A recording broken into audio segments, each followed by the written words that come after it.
êtes sur Congo Liberty. Nous recevons aujourd'hui Monsieur Joseph Kokolo Nzassi. Bonjour. Bonjour, Mingwa. Alors, je vous invite parce que vous avez été l'un des participants de la table ronde excluant Monsieur Denis Sassou Nguesso pour une réflexion sur la transition. Et vous avez eu à faire un exposé qui a retenu l'attention de beaucoup d'internautes sur Congo Liberty, mais pas seulement. Il y a aussi ceux qui étaient dans la salle. Alors, qu'est-ce qui fait déjà, pour revenir à cette table ronde, que vous ayez participé à celle-ci? Alors, d'abord, je te remercie de m'inviter et pour surtout me donner l'occasion de m'exprimer à nouveau. Au cours de cette réunion, et surtout ce qui a motivé ma présence à cette table ronde, ce sont les thématiques qui ont été annoncé dans la convocation que vous avez faite. C'est-à-dire, ça parlait des institutions, ça parlait des problèmes économiques et sociaux, comment est-ce que nous devons articuler toutes ces choses-là pour que notre pays aille le mieux possible. Il se trouve qu'il y a dans ces thématiques des sujets sur lesquels je mène des réflexions, comme d'ailleurs beaucoup de Congolais. Et à mon niveau, je trouvais vraiment que c'était une pertinence au niveau du contenu qui a été présenté. Et c'était une occasion pour moi de venir prendre un peu ce qu'on appelle prendre la parole, puisqu'on me l'a accordé, parce que ce n'était pas une obligation que je puisse m'exprimer. Et voilà ce qui a fait que je puisse être présent ce jour-là. En gros, c'était le contenu de la convocation qui a été annoncé, présenté. Kokolo Nzassi sur Congo Liberty, il y a une chose qui revient souvent. Vous avez participé à cette table ronde. Est-ce que vous trouvez pertinent qu'il y ait une réflexion qui imagine le Congo de demain, au-delà de Denis Sassou Nguesso? Ou est-ce que vous pensez, comme certains, qu'il faut d'abord attendre que M. Denis Sassou Nguesso parte pour commencer à réfléchir? Est-ce qu'il y a une incompatibilité pour vous? Bon, vous savez, les réflexions, elles se font à tout instant. Hein. C'est-à-dire que chacun qui est préoccupé par des thématiques, qu'elles soient politiques, économiques ou sociales, voire financières, il est tout à fait normal que ces personnes ou cette personne puisse de temps en temps chercher à trouver des solutions beaucoup plus efficaces pour régler notamment les problèmes auxquels les gens sont confrontés. Par exemple, en particulier, pour le cas du Congo, dans tous les cas, l'après Sassou arrivera. Il y en a qui pensent que cette fin arrivera certainement grâce à la finitude, ou peut-être qu'il se retirera de lui-même, mais dans tous les cas, il est tout à fait normal que les gens puissent anticiper ce que serait la situation économique ou le comportement des acteurs politiques dans notre pays. Donc on ne peut pas attendre que M. Sassou s'en aille pour mener des réflexions, parce qu'on dit souvent que la réflexion précède l'action. Et nous savons ce qu'il faut faire, nous savons aussi quelles sont les difficultés auxquelles nos compatriotes sont confrontés, que ce soit dans la diaspora ou même à l'intérieur du pays. Et nous ne devons pas attendre la fin d'un système pour penser, imaginer finalement le nouveau qui doit le supplanter. Moi, je pense qu'il faut mener des réflexions en amont et c'est un peu le travail que j'essaie de faire à mon niveau, sachant que c'est un travail de réflexion, ça comporte naturellement des insuffisances que les gens peut-être seront amenés à déceler. Monsieur Joseph Kokolo Nzassi sur Congo Liberty, j'ai eu l'opportunité, en tout cas la chance de lire les belles pages de votre ouvrage qui va paraître très prochainement, dans 1 ou 2 mois aux éditions L'Arbaton, dans lequel vous avez parlé des institutions. Et comme vous le savez, nous avons appelé à une autre journée table ronde le 23 novembre sur les institutions. Je n'ai pas envie de dire... Je n'ai pas envie de vous demander de parler en long et en large de votre ouvrage puisque les lecteurs sont appelés à l'acheter, mais vous avez quand même mené une réflexion sur les institutions. Quelle est votre vision des institutions du Congo de demain? Alors, bien, en tout cas, c'est une question très importante. Je vais y répondre par un constat, parce que Ce que vit le Congo, c'est une réalité qu'on retrouve en Côte d'Ivoire, au Bénin, au Gabon, au Cameroun, au Tchad, c'est-à-dire que nous avons des régimes autocratiques qui se sont substitués à l'espoir de la démocratie qui avait été initié depuis la fin des années 90. Alors il faut reconnaître une chose, c'est que les évolutions ou les transformations, les dynamiques politiques qui se construisent dans nos pays ne laissent aucun espoir au niveau de la stabilisation, de la paix et du partage. Parce qu'aujourd'hui, le travail que je fais, bon, le titre du livre apparaît, je peux vous le communiquer, c'est La démocratie en Afrique, les contours de son enracinement. Et j'ai pris le cas du Congo comme exemple d'expérimentation, pas au sens que ce qui est dit, c'est des choses qui ne regardent que le Congo. Mais en tout cas, c'est une perspective globale au sud du Sahara, dans laquelle se retrouve le Congo, et que le Congo, c'est le pays que je connais le mieux. Pour revenir à votre question, je fais un constat simple d'ailleurs, c'est le constat que font beaucoup de Congolais ou d'Africains, c'est que nos institutions ne fonctionnent pas comme il se doit. Non pas parce que elles n'ont pas élaboré correctement les règles de gouvernance ou les règles d'alternance, mais c'est tout simplement le logiciel mental de l'homme politique africain et en général et congolais en particulier nous amène à penser que le problème ne se situe plus au niveau des textes qui sont élaborés, mais plutôt au niveau de notre façon d'être, de ce que nous sommes. Alors, je m'explique. C'est que nous avons jusqu'ici élaboré des textes fondamentaux, ce qu'on appelle la Constitution, sur le fondement de l'histoire de la patrie colonisatrice. C'est-à-dire, pour le cas du Congo, la Constitution congolaise est pratiquement un avatar de la Constitution française de la Ve République. Et il se trouve que la Constitution française, elle s'appuie sur une histoire, l'histoire de la France, qui est jonchée des événements aussi importants, par exemple ce qui s'est passé en 1789. Vous avez, aujourd'hui nous sommes dans la Ve République française, donc il y a eu une première, une deuxième, une troisième, une quatrième.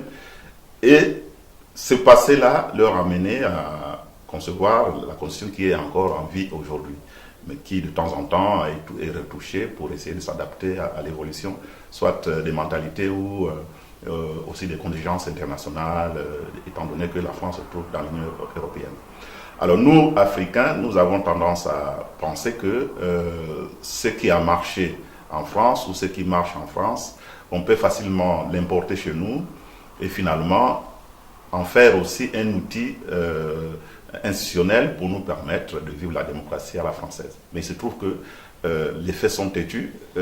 Malheureusement, nous assistons à une dégradation dangereuse des rapports sociaux, notamment par le climat politique qui n'est pas, qui ne répond pas aux engagements qui ont été pris. Parce que pour parler du Congo, nous savons très bien que les événements que nous avons connus de 1997 jusqu'à ce jour, ils sont l'émanation d'un système qui est incarné par un individu qui s'appelle M. Denis Sassou Nguesso. Bon, aujourd'hui, on peut toujours... moi, je considère que Sassou Nguesso, c'est peut-être l'arbre qui cache la forêt, mais les comportements de ce type se retrouvent un peu partout, dans les ministères, dans les communes, et notamment au niveau de la gouvernance, qui est chaotique et malheureusement qui n'apporte pas la gaieté, la joie de vivre ou le bonheur aux Congolais aujourd'hui. Donc la réflexion que j'ai menée est celle-ci. Compte tenu de ces constats, c'est-à-dire de ces échecs successifs, et la première chose que j'ai faite dans ce travail, c'est je réfléchis effectivement par rapport aux outils qui existent, mais je me suis adapté par rapport à nos réalités. C'est mettre en place des institutions qui sont en harmonie avec ce que nous sommes. Et il y a deux événements qui, comme je le disais la dernière fois qu'on s'est rencontrés, il y a des événements qui m'ont amené à approfondir cette réflexion. C'est d'abord le coup d'État de 1997, qui a été pour moi comme un coup de poignard dans le dos, parce que je n'imaginais pas un seul instant que les Congolais pouvaient traverser une situation aussi dramatique. Et par la suite, auparavant, j'avais lu une intervention, une allocution qui avait été faite par Jacques Chirac à Brazzaville, donc un an plus tôt, avant la guerre de 97. Et cette allocution, je l'ai encore ressortie de mes tiroirs et j'en ai pris connaissance à nouveau. J'ai essayé de relever des éléments qui interpellaient ma conscience, parce que vous savez, nous lisons tous, nous parlons tous en français, ou en Congo, ou en Lingala, ou en toute langue, hein, peut-être en anglais aussi. Mais lorsque nous lisons les choses, parfois on n'a pas la même compréhension les uns les autres. Mais moi, ce document-là était aussi l'un des facteurs qui a favorisé en fait la structuration de mon raisonnement par rapport au travail que j'ai fait. Donc,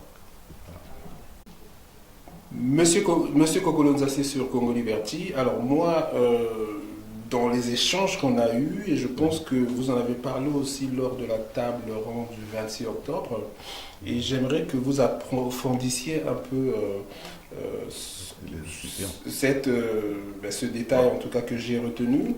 Vous disiez à peu près ceci, qu'en Afrique, en tout cas au Congo en particulier, nous avons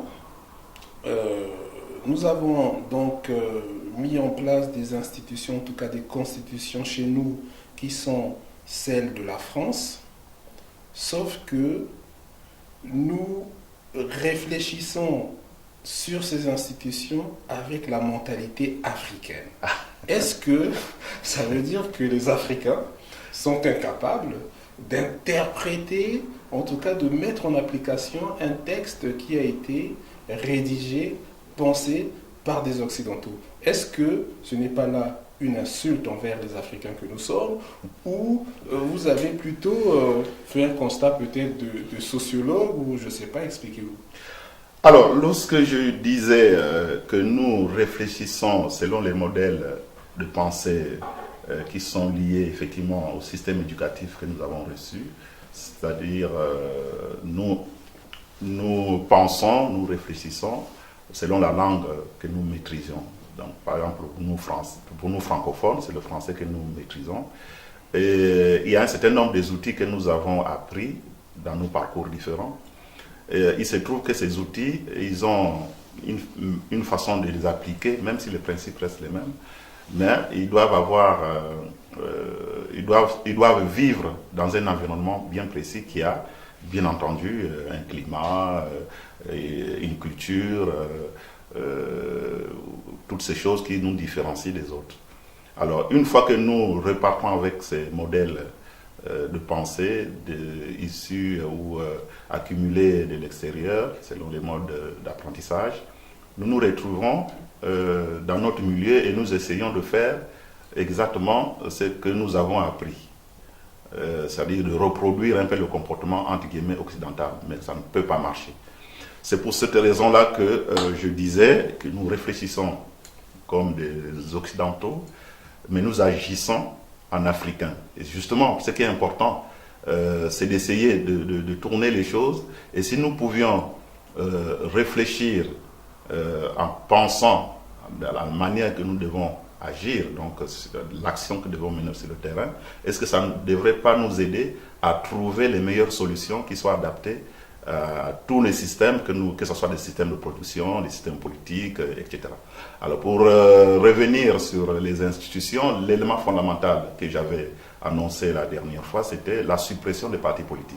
Alors, il y a beaucoup d'amis qui m'ont interpellé là-dessus en me disant, mais on fait comment? On fait comment? C'est la question que j'allais vous poser. Voilà, donc voilà un exemple concret, puisque quand nous avons importé la démocratie à l'occidental, nous nous sommes appuyés sur la façon dont elle est organisée en Occident, c'est-à-dire sur le fondement des partis. Or, vous savez très bien qu'un parti s'appuie sur une idéologie. Pour ce qui concerne le cas des États-Unis, par exemple, vous avez d'un côté les démocrates, qu'on peut appeler entre guillemets des démocrates sociaux, hein, et puis vous avez les républicains qu'on peut catégoriser comme étant des gens de droite. Ça s'appuie sur une idéologie qui est ancestrale. On sait comment les modes de pensée se passent par rapport à ces deux groupes. Vous avez en Angleterre à peu près la même chose, la bipolarisation de la vie politique. Et en France, vous avez l'exception qui fait que, bon, comme nous sommes issus de cette mouvance française par la colonisation, la culture, etc., on a la possibilité d'avoir plus de 2 ou 3, 4, 5, une multitude de partis politiques. Au Congo-Brazzaville, jusqu'à une période récente, et on avait dénombré environ une centaine de partis politiques. Et la loi qui régente effectivement les partis, il a amené à environ la moitié, autour de 50-55. Est-ce que vous pensez que sérieusement, dans un pays de 2 millions d'habitants, qui a à peu près, enfin 4 millions, disons, 4-5 millions d'habitants, qui a à peu près 70 ethnies identifiées dans 10 groupes ethniques ou 12, est-ce que vous pensez que nous avons la possibilité d'avoir une centaine d'idéologies dans un tel espace? Donc c'est pour ça que, pour ce qui me concerne, la problématique sur les partis politiques, ce qu'on appelle parti politique, c'est parti pris. Or, quand vous êtes dans un parti pris, bien souvent les gens sont aveuglés parce que l'objectif c'est que ce parti puisse continuer à dominer, etc. Donc il faut en finir avec ça. Oui. Alors, il faut en finir avec ça. Qu'est-ce que vous proposez? C'est-à-dire que demain, un député, comment on fait pour élire un député? Comment on fait demain pour élire des représentants qui vont peut-être, selon le modèle, former le gouvernement? Comment on fait pour élire celui qui représente l'État ou le pays à l'étranger?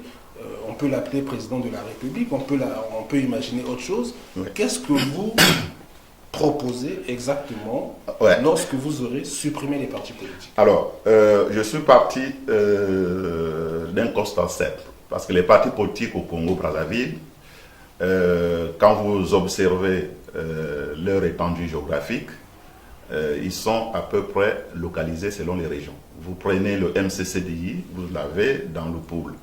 Bon, vous prenez l'UPADES, vous l'avez dans le pays du Niaris, on appelle le Nibolek aujourd'hui, ou le Niboland. Et vous prenez le parti de feu Tister Chikaya, il est localisé dans le Kwilu. Alors, grosso modo, si vous regardez le PCT, qui était au départ un parti unique, qui a eu un maillage un peu national, c'est tout à fait normal, parce qu'on est dans le monopartisme. Mais dans tous les cas, quand vous regardez l'organisation de la gouvernance de ce parti, il y a une localisation des dirigeants qui sont de la partie sectorielle du Congo-Brazzaville, donc du Nord.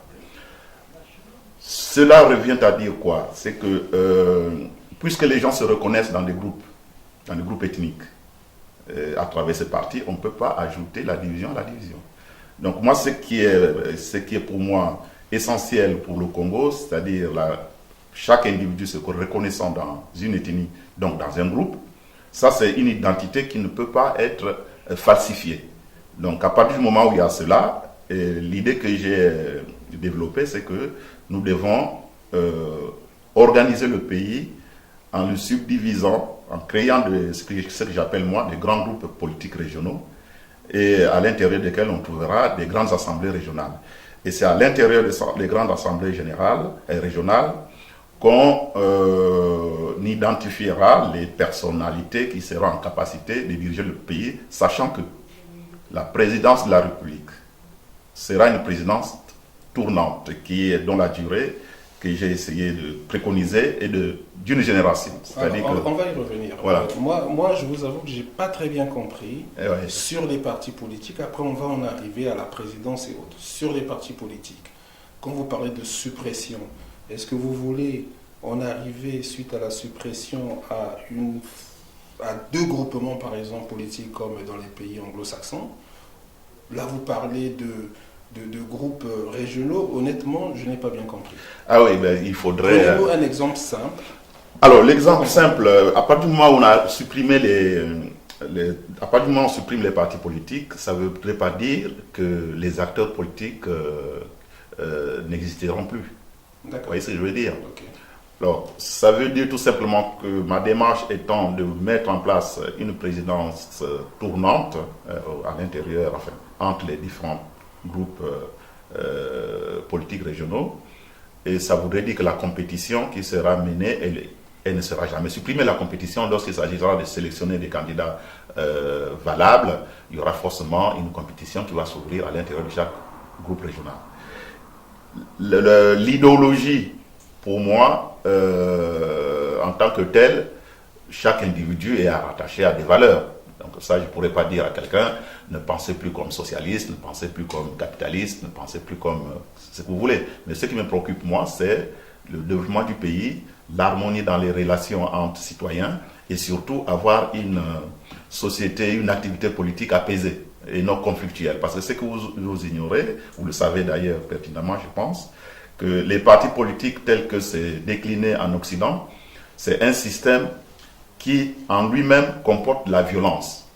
Alors, ils ont réussi à se surpasser parce qu'ils ont atteint un niveau d'éducation tel que chaque individu qui essaie d'exprimer une violence qui sort de ses tripes, il est obligé de la noyer puisque le niveau d'instruction fait qu'il ne va pas ridiculiser son pays. Donc, les partis politiques, pour moi, dans mon pays, n'ont pas lieu d'être parce que c'est un avatar des Occidentaux et ils savent pour eux, par rapport à leur histoire, il y a certainement des raisons qui les amènent là où ils sont. Mais pour mon pays, déjà la diversité ethnique, elle est tellement importante qui crée des clivages et donc il va falloir trouver des solutions adéquates, adaptées et surtout, nous devons être en capacité d'identifier qu'est-ce que nous avons en partage, au-delà du fait que nous avons des clivages ethniques, régionaux, etc. Donc, ce que nous avons en partage, c'est ce que moi j'appelle le socle commun. Donc, ce socle commun-là, ce sera l'élément fondamental sur lequel nous devons articuler les solutions que nous allons apporter à nos pays. Voilà. Kokolo Nzassi sur Congo Liberty. Alors, on est en train de parler des institutions congolaises. On a commencé par parler des partis politiques que M. Kokolo Nzassi veut voir tout simplement supprimer. Je ne sais pas ce que M. Parfait Kolela ou M. Tsassi Mabia ou même M. Denis Sassou Nguesso, président du PCT, vont répondre. Vous n'allez pas vous faire beaucoup d'amis, en tout cas auprès des acteurs politiques congolais, mais ce sont les propositions qui sont les vôtres. En ce qui concerne aujourd'hui les institutions de la République, là on parle des institutions de la République, beaucoup pensent aujourd'hui qu'il ne faut plus avoir de président. Est-ce que vous allez aussi supprimer l'institution présidence de la République? Si oui, dites-nous ce que vous mettez à la place, sinon, qu'est-ce que vous proposez tout simplement sur les institutions? Alors, sur les institutions, vous savez que l'institution de la présidence de la République, dans une république comme la nôtre, la République du Congo, on ne peut pas supprimer l'institution de la présidence de la République. On ne peut pas non plus supprimer ce qu'on appelle aujourd'hui communément l'Assemblée nationale, qui est la maison des représentants du peuple. Par contre, moi j'ai travaillé sur la réduction ou la limitation des prérogatives du président de la République. Alors, je m'explique. Dans le cas actuel, nous avons le président de la République qui a tous les droits, qui s'est arrogé tous les droits qu'on peut retrouver dans un pays. Par exemple, le droit de signer des conventions, ça c'est tout à fait normal. Le droit aussi de signer des concessions avec les opérateurs économiques internationaux, notamment les multinationales. Le droit de décider s'il faut faire un plan quinquennal, un plan triennal, etc., etc. En gros, le droit de disposer des ressources naturelles du pays. Donc, par conséquent, le droit de posséder le trésor public du pays comme le Congo-Brazzaville, vous savez très bien. Mais ça, ce n'est pas les institutions, ça c'est plutôt le système dictatorial dans lequel on se trouve, parce que lorsqu'on regarde la constitution de M. Denis Sassou Nguesso, pour peu qu'il applique, il n'a pas tous ses pouvoirs. Non, si vous regardez tous les textes fondamentaux qui ont été élaborés depuis 70-72 jusqu'à ce jour, en dehors de la parenthèse 92-97, ce que fait le président de la République, ce sont les prérogatives que le texte fondamental lui confère. Autrement dit, il ne le ferait pas. C'est-à-dire qu'aujourd'hui, vous avez cette régence de l'État qui est devenue familiale, parce que là aussi, le problème du pouvoir chez nous, compte tenu de l'étendue de ces prérogatives qui s'est arrogé, aujourd'hui, c'est le népotisme qui qui domine. On entend par népotisme, c'est tout ce passe-droit, les favoritismes. On n'a plus besoin de travailler sur l'excellence, la compétence. Bon, c'est les relations, le clientélisme. C'est toutes ces choses-là qui font qu'il y a une confusion entre le chef d'État, les responsabilités ou plutôt les prérogatives du chef de l'État et la mission qui lui est confiée pour accompagner ou diriger les destinées d'un peuple. Alors, revenons-en, je vous avais coupé, vous allez m'excuser, sur les prérogatives que vous proposez pour le président de la République demain. Alors, pour le président de la République, ce qui est essentiel à retenir, c'est que il ne pourra plus être ce prince ou ce roi qui décidera et que les autres devront suivre. Je m'explique. Le président de la République sera, tel que j'ai défini les prérogatives, c'est un coordonnateur de l'action du gouvernement et surtout un représentant de l'État congolais auprès des instances internationales. C'est-à-dire celui qui va signer les traités, celui qui va signer les conventions internationales, qui va participer avec son cabinet et représenter le Congo. Mais par contre, pour tout ce qui concerne les projets de société, notamment en termes de développement économique, les choses ne se passeront plus comme ça se passe aujourd'hui. C'est-à-dire que d'après le travail que j'ai fait, les projets économiques seront élaborés au niveau régional, c'est-à-dire des grandes assemblées régionales, qui vont élaborer leurs priorités, qui vont définir leurs priorités, qui vont les évaluer, qui vont estimer le coût, et par la suite, il y aura un arbitrage qui se fera au niveau du gouvernement, donc au niveau national, notamment au niveau de l'Assemblée nationale, pour discuter des affectations budgétaires qui se feront par rapport, par exemple, au choix qu'on aurait fait dans une région donnée. Exemple, si une région A estime qu'on doit construire une route, on va développer construire une usine, on va faire l'agriculture, on va faire un pont, on va faire, etc., et que cela représente $1000, et qu'au niveau de l'arbitrage budgétaire, on lui répond, mais écoutez, vous savez, vous avez demandé $1000, mais en tout cas aujourd'hui, compte tenu des contingences budgétaires, nous ne pouvons financer que sur 700-800. Voilà, donc le différentiel, on passera à une autre législative. Donc aujourd'hui, ça nous éviterait en fait de se retrouver avec cette cacophonie ou ce désordre dans la façon de développer notre pays, ou parce qu'on veut mettre un hôpital dans 12 départements, il faut qu'il y ait des hôpitaux de ce type avec les mêmes configurations dans tous les départements. Lorsqu'on veut mettre une route de tel endroit à tel endroit, il faut aussi penser, parce que les autres aussi ont besoin. Bon, ça, il faut arrêter avec ce désordre. Moi, je pense que les gens sont suffisamment grands pour pouvoir savoir ce qu'ils veulent dans leur région. Voilà. Mais ça ne veut pas dire qu'ils sont en train de demander la décentralisation au sens où les régions doivent avoir une responsabilité ou une personnalité juridique avec des droits. Non, nous ne sommes pas encore à cette étape-là. Par contre, les régions, ils sont en capacité de dire ce qu'elles veulent en priorité sur 5-6 ans qui viennent ou sur 5-15 ans qui viennent. Et par rapport à cela, il y aura une programmation des réalisations qui se feront au niveau national avec les arbitrages qu'il faut. Alors là, on est pratiquement dans la forme de l'organisation de l'État, décentralisation, fédéralisme, régionalisation.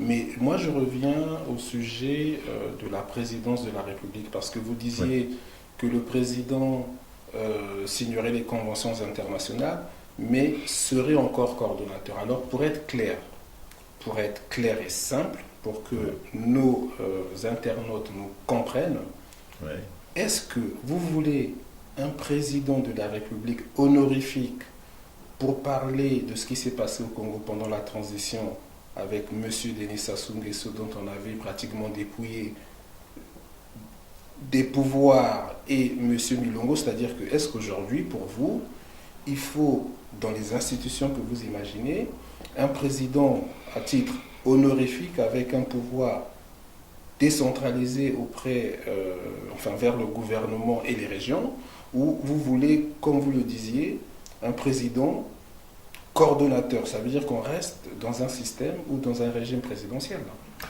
Non, il ne s'agit pas d'un régime. Bon, moi, j'ai du mal à qualifier toutes ces choses-là. Régime présidentiel, est-ce que ça veut dire quoi? Ça veut dire que le président il se comporte comme un roi, quoi, en gros. Vous dites un président qui coordonne. Un Alors, président qui coordonne, c'est quoi pour vous? Un président qui coordonne, c'est tout simplement le président n'est pas une institution à partir de laquelle tout doit se penser, se construire.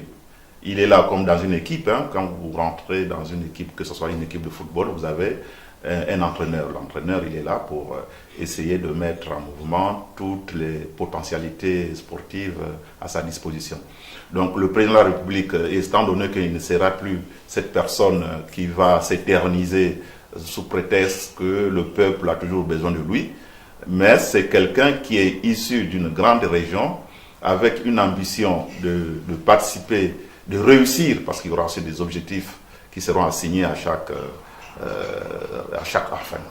législature. Il ne s'agit pas de venir tout simplement se présenter à la tête du pays comme étant président, puis par la suite, 5 ans s'écoulent, 8 ans après, qu'on ait bien travaillé ou pas, on est un peu comme si c'était un laisser-aller.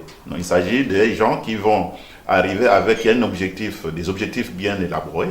Toutes les régions, ils ont bien fixé les objectifs, mais il va coordonner l'action du gouvernement. Quand je parle de coordonner, ça veut dire qu'essayer de suivre la réalisation sous une responsabilité qui est limitée. Ce serait plus celui qui va tout faire. Parce que vous imaginez par exemple prenez le cas concret des matières premières chez nous, le pétrole ou les minéraux et j'en passe. Et vous savez très bien que c'est le président de la République qui signe des accords de production, d'exploration avec des grandes multinationales qui sont par exemple Total, Eni et bien d'autres. Est-ce que vous concevez cette pratique du pouvoir ou de la présidence de la République où il est tenu d'aller signer à la place des acteurs économiques ou même à la place de son ministre de l'économie ou des finances une convention pour l'extraction des minéraux chez nous et que c'est lui qui a décidé si oui ou non nous devons les exploiter ou pas. C'est surtout que ça se passe en catimini. Voilà, donc c'est ça. Moi je pense que lorsque je dis qu'il faut retirer certaines prérogatives au président de la République, notamment en ce qui concerne lorsqu'il va signer une convention d'exploitation de certains minéraux par exemple, c'est parce que le peuple lui a donné mandat de le faire. C'est-à-dire que quand je parle de coordination, vous avez la signature. Vous êtes la personne qui représente au niveau international, puisque les États sont ainsi faits. Vous portez la signature d'un État. Mais cette signature, c'est l'émanation de la réflexion et de la volonté du peuple. Voilà un peu la nuance. Monsieur Kokolonzasi sur Congo Liberty, alors pour terminer sur les institutions, vous aviez parlé aussi de présidence tournante. Oui. Comment cela s'élabore-t-il? Rapidement, quelques mots. Oui, la présidence tournante, ça veut dire tout simplement ceci. Quand vous constatez, parce que ça vient d'une réflexion qui émane des faits, vous avez le PCT, par exemple, depuis 1997, qui est revenu aux affaires, qui a décidé de se pérenniser au pouvoir. C'est-à-dire qu'aujourd'hui, vous avez des stratégies qui émanent de ce parti, qui a organisé une forme d'hégémonie, une mainmise sur les instances publiques. Et cette situation ne peut pas garantir l'alternance politique. Alors, donc pour garantir l'alternance politique, nous devons, ce que j'ai fait, c'est de faire une présidence tournante. Parce que nous aurons la possibilité d'utiliser toutes les intelligences du Congo. Par exemple, aujourd'hui, si c'est la région Grand Nord qui est aux affaires, dès que son mandat sera terminé, nous savons que c'est la région B, peut-être le sud ou le centre, qui prendra le relais. Donc là, il y a une alternance qui s'impose de manière naturelle. C'est-à-dire que nos relations seront apaisées. Il n'y a plus lieu de chercher à maintenir une chape de plomb sur le peuple congolais ou tout simplement sur les institutions qui ne peuvent plus bouger. Parce qu'aujourd'hui, nous sommes dans un état, une situation telle que le PCT n'envisage, en tout cas, moi, le parti pris, c'est ça, Ils n'envisagent pas de lâcher l'affaire. Donc pour que les gens se remettent dans des processus véritablement démocratiques, c'est à nous de les imaginer. Donc quand ça va tourner, ça veut dire tout simplement, il y aura A, B, C ou peut-être D régions, et chaque région prendra le relais sur une période que j'ai, c'est-à-dire que la boucle sera bouclée sur une période d'une génération. Donc si c'est 3 régions, ce sera des mandats de 8 ans non renouvelables. Si c'est 4 régions qui seront validées par le peuple congolais, ce sera des mandats de 6 ans, donc 6 fois 4, 24, on est toujours en dessous de 25. Pour terminer, ce que je voulais dire, comme tu me l'as demandé, hein, le mot de la fin, je partirai d'une réflexion de Felipe Orsini. Il disait ceci: je préfère lire pour que ça soit, pour que je puisse pas transformer la pensée de l'auteur. Quand on remonte le cours des âges et que se déroule aux yeux le sombre tableau du passé, l'âme frémit d'horreur et de honte, car partout l'on trouve le faible humilié, foulé aux pieds, le droit méconnu, l'audace et l'iniquité triomphante. Alors, Philippe Orsini, pour la petite histoire, ça c'est tiré de son livre qui s'appelle Les donjons autrichiens en Italie, publié en 1856. En fait, c'est un révolutionnaire italien qui avait tenté d'assassiner le roi des Français, c'est-à-dire Napoléon III. Et il avait donc été arrêté quand il avait raté son coup et jugé, condamné et tué en 1858. Alors, cela veut dire quoi? Ça veut dire que lorsque vous avez, quand on regarde un peu en arrière, hein, le parcours du Congo depuis 1960, et quand on voit tous les événements auxquels nous étions confrontés, tout Congolais de bon sens doit commencer à s'interroger pour dire mais comment faire pour que cela ne se reproduise pas. Donc les initiatives, par exemple, de la journée, la continuation de la journée du 23 novembre que nous aurons, que tu as programmé, hein, notamment qui fait suite de la rencontre que nous avons eue précédemment. Le 26 octobre, oui. Voilà, ce sont des moments que chacun devrait prendre part selon ses capacités, selon sa volonté. Et d'ailleurs, je te félicite hein, de faire ce travail parce que ce n'est pas toujours facile de réunir des gens qui ont des intérêts contradictoires.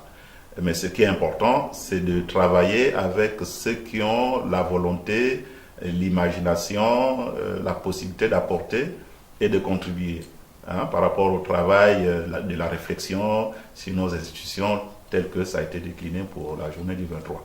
Donc j'appelle, je ne sais pas comment tu as organisé les invitations. L'entrée est libre, mais on va avoir des communications à ce sujet sur Congo Liberté, sur les réseaux sociaux. L'entrée est libre, mais il y a une sollicitation de 10 € par participant pour couvrir les frais. Il faut que les Congolais apprennent à autofinancer les journées qu'ils organisent. Donc voilà un peu l'idée, mais je vais vous laisser terminer, on reviendra dessus après.